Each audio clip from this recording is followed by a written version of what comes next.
হাত পায়ের পশম বা বুকের পশম অথবা মেয়েদের মুখের পশম এগুলো কাটা যাবে কিনা, এই প্রশ্নটা কিন্তু অনেকেই করে থাকে। খুব ভালো একটা বিষয় আপনারা শিখে রাখেন। হাত পায়ের পশম বা বুকের পশম অথবা মেয়েদের মুখের পশম এগুলো কাটা যাবে কিনা, ইসলামী শরীয়ত এ বিষয়ে কি ফতোয়া দিয়েছে। ইসলামী শরীয়তের পরিভাষায় মানুষের শরীরের পশমগুলো হলো তিন ভাগে বিভক্ত করা হয়েছে। এক নম্বরে এমন কিছু পশম রয়েছে যেগুলো কাটলে আপনার গুনাহ হবে, আপনি কাটতে পারবেন না। আবার আরেক ধরনের পশম রয়েছে যেগুলো আপনাকে কাটতেই হবে, বরং না কাটলে আপনার গুনাহ হবে।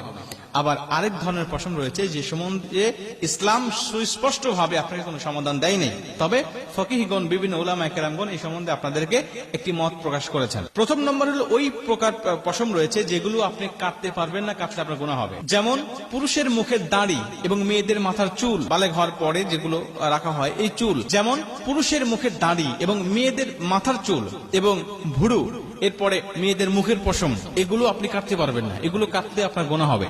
দাড়ি যদি কোনো মানুষ কাটে, কোনো পুরুষ কাটে, তাহলে তার কবিরা গুনাহ হয়, কারণ এটা হলো একমাত্র সুন্নাত যেটা আপনার দুনিয়াতেও সাথে থাকবে এবং আপনি মরণের পরে আপনার সাথে থাকবে।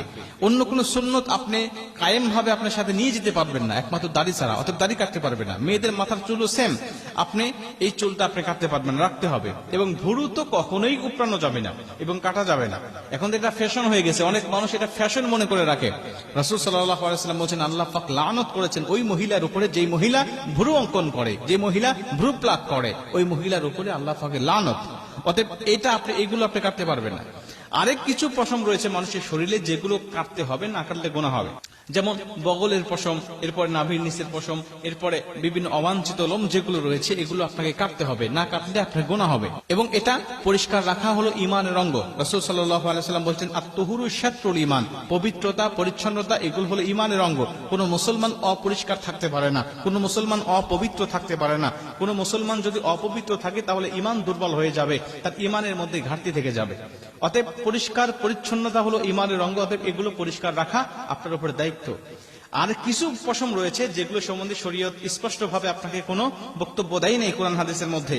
যেমন হাতের পশম, পায়ের পশম, এগুলো আপনি কাটবেন কি কাটবেন না, এই বিষয়ে শরীয়ত আপনাকে বিভিন্ন উলামায়ে কেরামদের মত হলো, যদি কোনো ব্যক্তির এমন হয় যে অস্বাভাবিকভাবে তার শরীরে পশম জন্মেছে, যেগুলো তার শরীরে স্বাভাবিকভাবে চলাচলে বিঘ্ন ঘটে এবং অনেক বিশেষজ্ঞ ডাক্তাররা পরামর্শ দিয়েছে যেগুলো কাটতে হবে, তাহলে সে কাটতে পারে, কোনো সমস্যা নেই।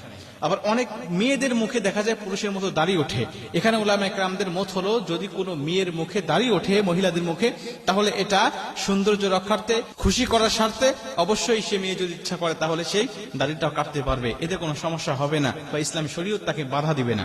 তাহলে আমরা স্পষ্টভাবে বুঝতে পারলাম মানুষের শরীরে পশম হলো তিন প্রকার, তার মধ্যে কিছু প্রকার পশম রয়েছে যেগুলো কাটলে গুনাহ হবে, আবার কিছু রয়েছে যেগুলো না কাটলে গুনাহ হবে, আবার কিছু পশম রয়েছে যেগুলো আপনি কাটলে কোনো গুনাহ হবে না, রাখলেও কোনো গুনাহ হবে না। এগুলো কন্ডিশনের উপরে, শর্ত সাপেক্ষে। অতএব এই বিষয়টা কিন্তু আমাদের জানা অনেকের ছিল না, খুব গুরুত্বপূর্ণ একটি বিষয় আমি মনে করছি এই বিষয়টা আপনাদেরকে জানানোর জন্য।